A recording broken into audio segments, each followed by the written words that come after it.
Hey neighbors, welcome to the shed shop in this edition of How To.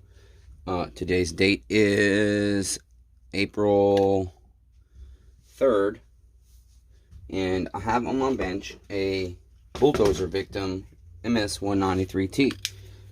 I had a neighbor, Terry, call me about a week ago, seeing if I had any 193s or 194s for sale. Told him I did not. I was supposed to go to South Carolina this week and buy some saws, but unfortunately my uncle's work has screwed up his paychecks, and so we are awaiting him to get paid from last week still. Terry brought me 7 saws total for now, even though there are more coming. And this one I fortunately have the parts for.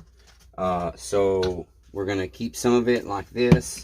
He doesn't care about that. We're going to just plastic weld his cover for him, just to kind of help keep dust out. Okay, so he doesn't want that replaced. We've got to replace our top handle. And then we noticed upon inspection, what he didn't notice before was that his case itself is actually broken back here right at the AV joint. And so I told him that's not safe. I'm not willing to put us all together like that. Plus also, eventually, I feel that will rip his intake boot. And so, basically, Terry has elected to go ahead and have me, after giving him a quote, have me sell him the parts and charge him the labor to redo his saw, because he does not want to buy a new one. And I don't have any rebuilt ones, which was ultimately what he really desired, was to buy one that I built. Here recently, I've had a lot of neighbors come into the shop by customer referrals because they've heard that I do really good work and I sell really good saws. And so it's kind of been encouraging because they understand why my prices are what they are more frequently, it seems. So we're just going to go ahead and start with disassembling this. Take everything apart. He probably is going to want a new sprocket.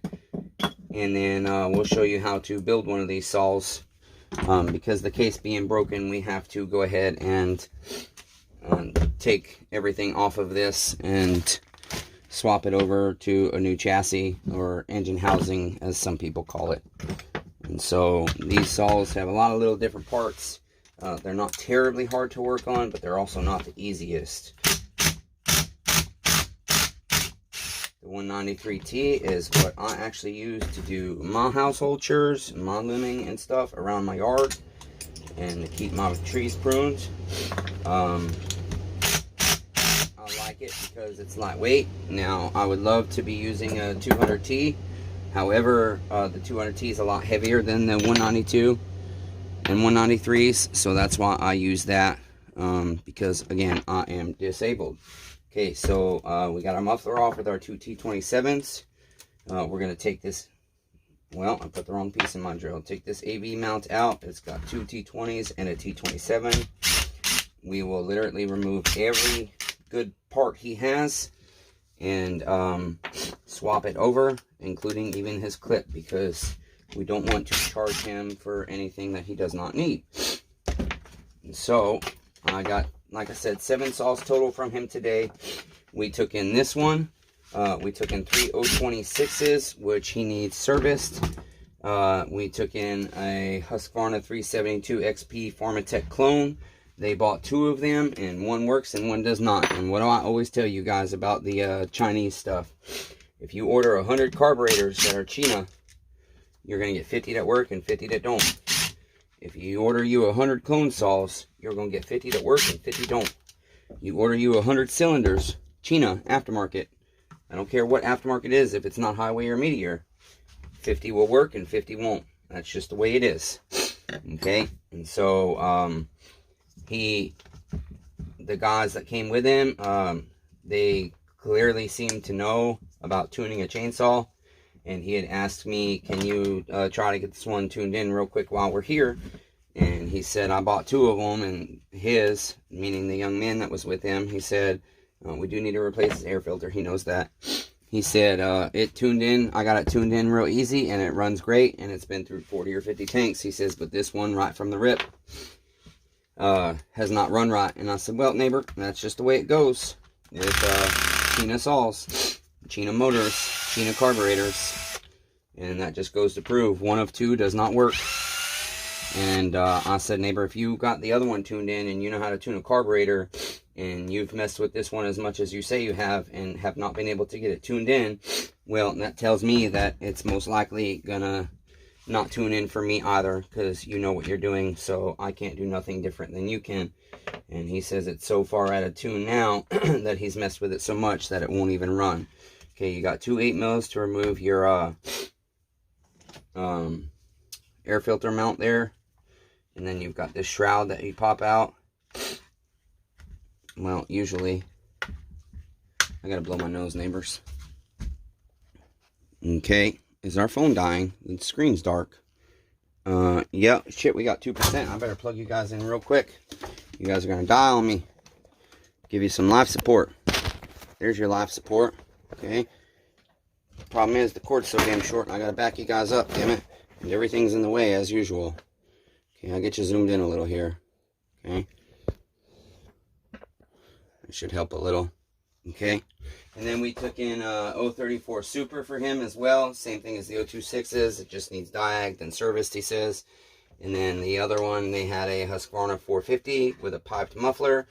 And they need a muffler bolt replaced. And then they also, that 450, the chain brake is not working. So we're going to show you how to fix that at some point here.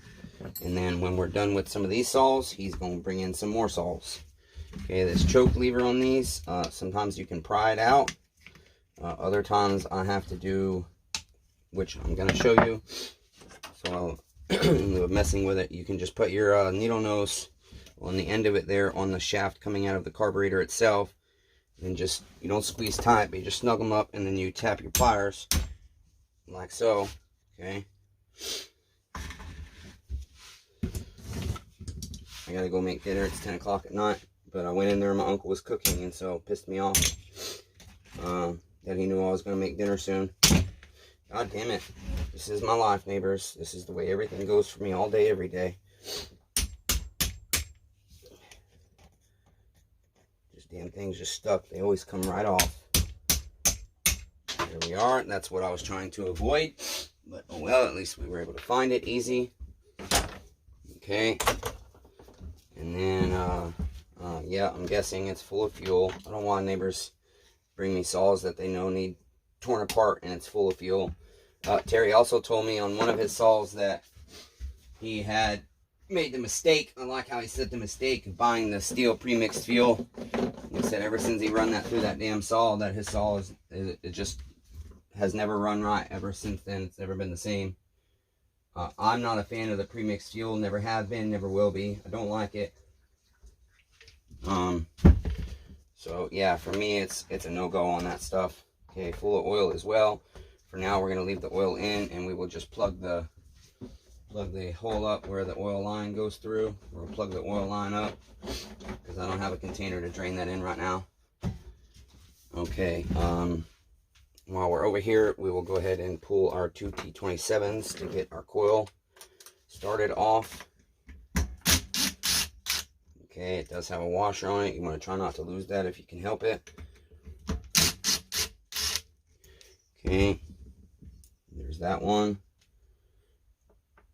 And then we'll go ahead and pull our boot here. Goodness sakes. And there's that. Okay. And then get our spark plug out of the way. This is, I don't have, where's my socket for this? Nope, I don't have the socket that I normally use to take this off. I'll be damned. You're not going to fit, you're too small. Yep, too small. So let's see here, that's not going to work. That's also not going to work. I don't think. No, I will have to go get a socket, so we'll come back to that. But now that we have our fuel drained, we can remove our fuel lines without getting sprayed with fuel.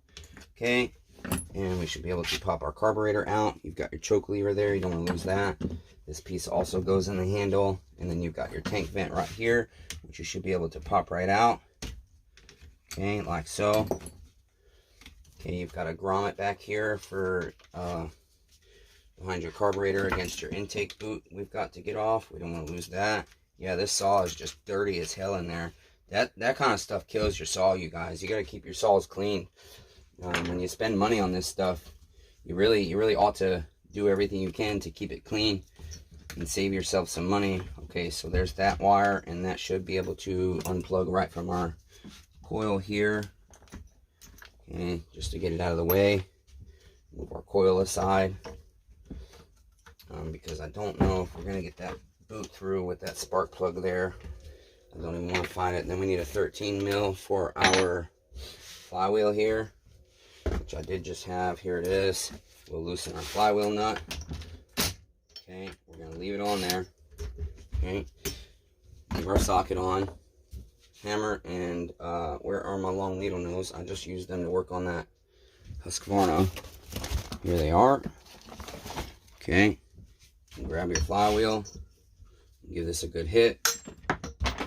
And let stuff go flying like it always does on me. Ow, my body hurts really bad. That hurt.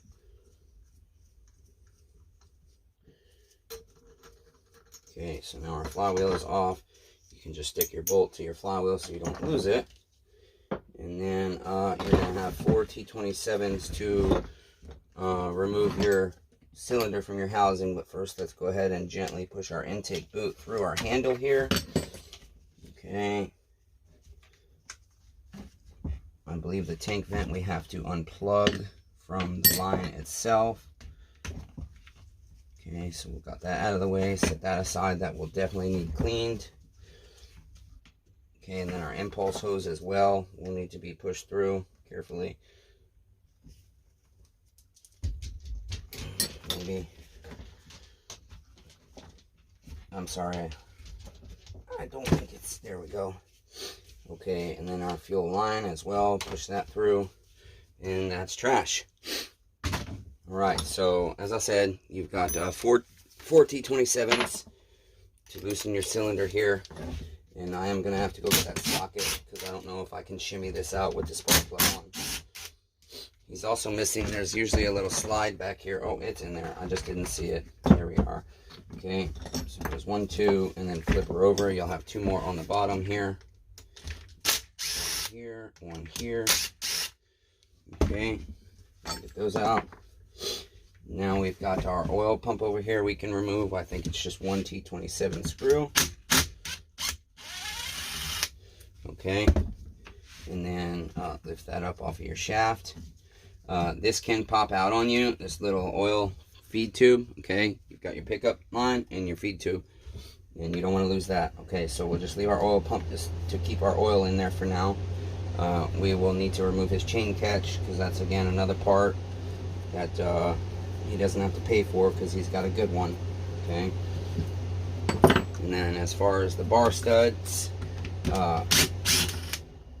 I'll give him like a $1 or $2 credit for that, or ask him if he wants to keep it as a spare part. And if he does, well, then it's going to be more on his bill, because then I got to remove it for him. Okay, we'll go ahead and remove this AV spring. It seems good. I think it's a little stretched and probably could be replaced, but it's like a $16 or $18 part, so he's not looking to replace anything on this saw that doesn't need it. Okay, and then your primer bulb's got little prongs on it you can push in to pop it out. Okay, and unplug it from your lines there, and then your lines can come right up and out like so. Okay, and then you can pop this grommet out.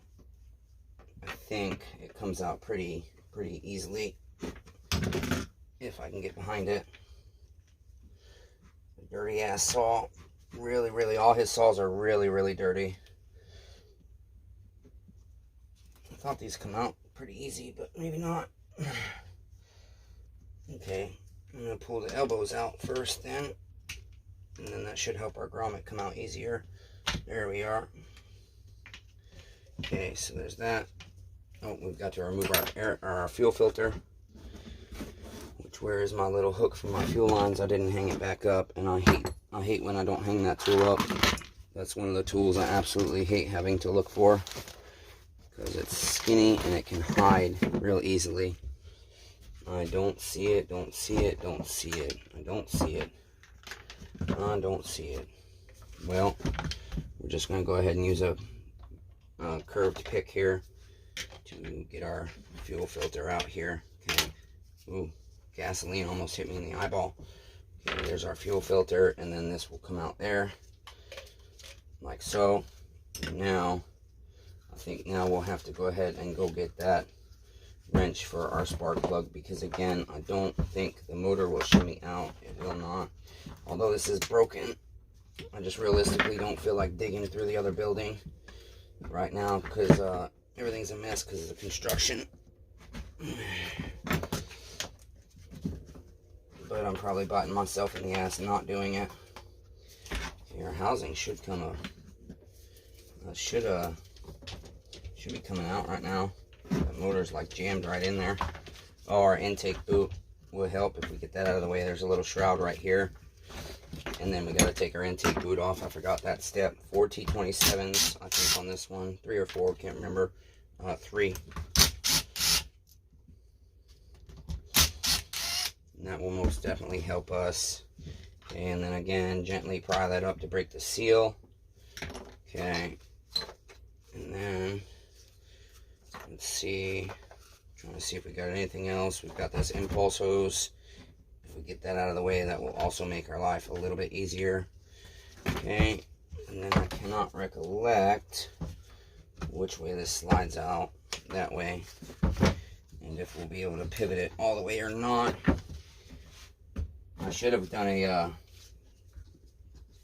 back pressure test on this before I took it all the way apart. But when we get it off, there is a way I can set up to do this motor. Come on, baby. It's not even a spark plug that's catching right now. It's just the things in there tight.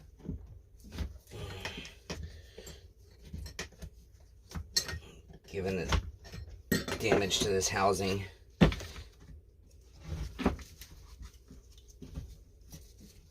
Oh, goodness sakes. Jesus Christ. Oh, my shaft is caught. Okay. Yeah, I better just go get my socket. Okay, here we are. I got my socket.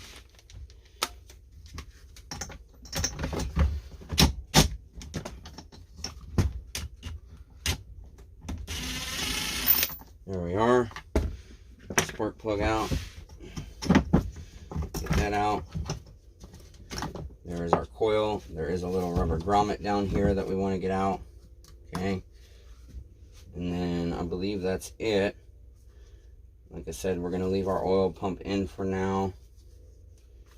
I'm just looking. I'm kind of curious if these tanks can split off individually. I've never really paid attention to that, but it looks like they might.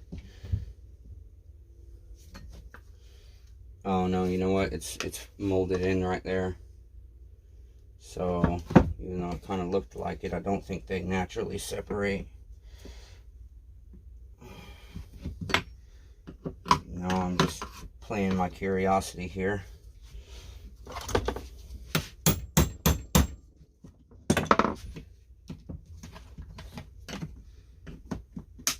Yeah, no. It's got seams there, but it's all plastic welded together. So you can't actually separate the tanks from the chassis. They are part of it. So that's it. That's the disassembly there, neighbors. And then next part, we'll show you how to go ahead and assemble this saw.